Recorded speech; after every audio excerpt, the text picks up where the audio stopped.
Today I was surprised by your light. That was beautiful. I guess that was blessed on St. Nicholas Day. We've been traveling around a lot recently. This past week I was in New York for 2 days, and before that in the Chicago area for 4 days with the bishop. And with all the running around this week, Tuesday was my only day at home. And Tuesday evening, a friend had invited me to dinner. I really didn't want to go.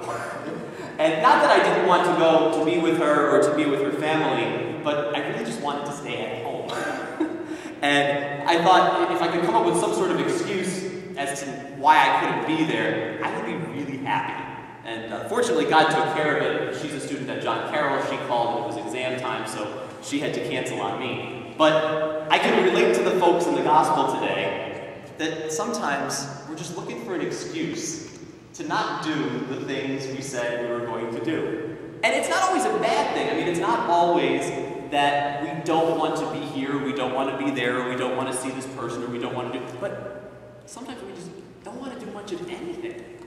And we fall into this sort of laziness.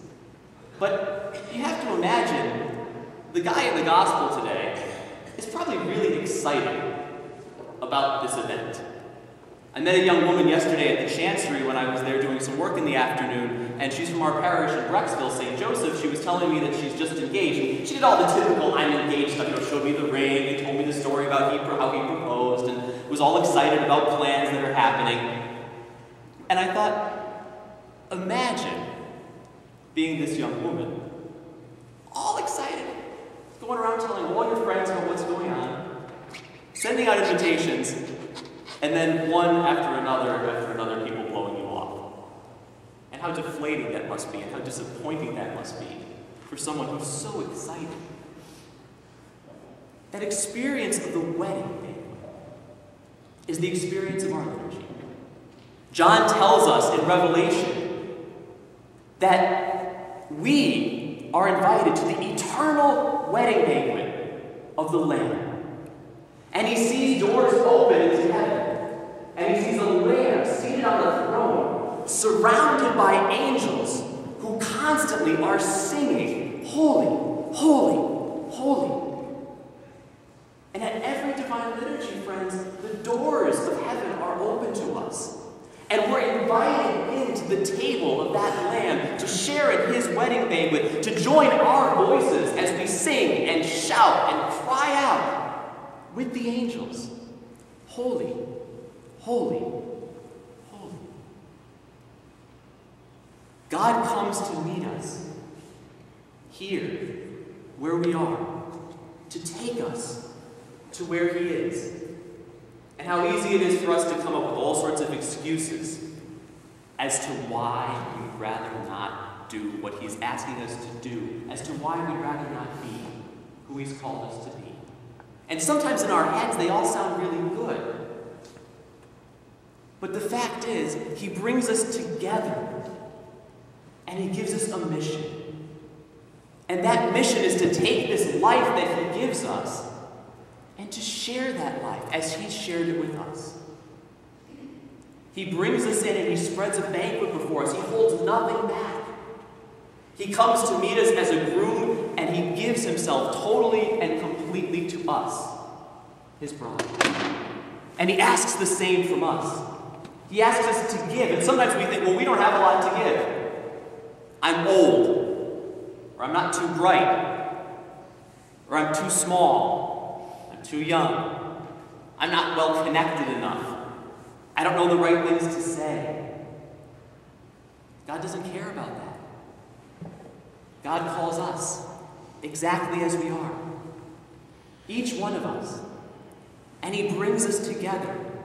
And by bringing us together and inviting us to this banquet, by nourishing us on the precious body and blood of his only begotten Son, he unites us, and he strengthens us, and he empowers us to go out and be who he's created us to be.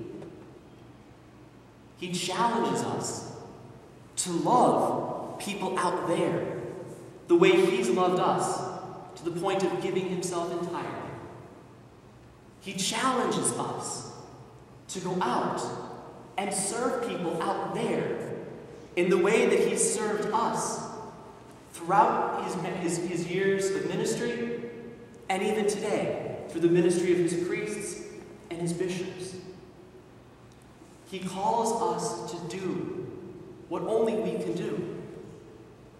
To go out and invite people to come in. God wants his house to be filled with banqueters. Not so that we can pack more people into the church so that we can pay our bills or so that we can be worried about advancing some sort of agenda that we have, but so that we can do what only the Church of Christ can do. To make God present to the world, to invite people to the wedding banquet of the Lamb, to give them an experience to encounter the living God who is with us, who comes to meet us, who comes to build us up and strengthen us by uniting us, and who wants to empower us to live that life in him and to share that with everyone. So today God gives us a command. Go out and force them to come in. I want St. Nicholas to be filled with banqueters. I want to share my love. I want to share my life. I want to share my joy. I want to give my peace.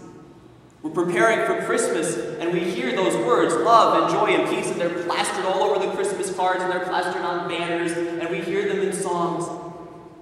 And sometimes it's These are real truths. God wants to give them.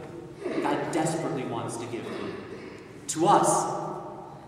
And he needs us to give them to others. We've been given a challenge. We're called to embrace it. Go out and force them to come in.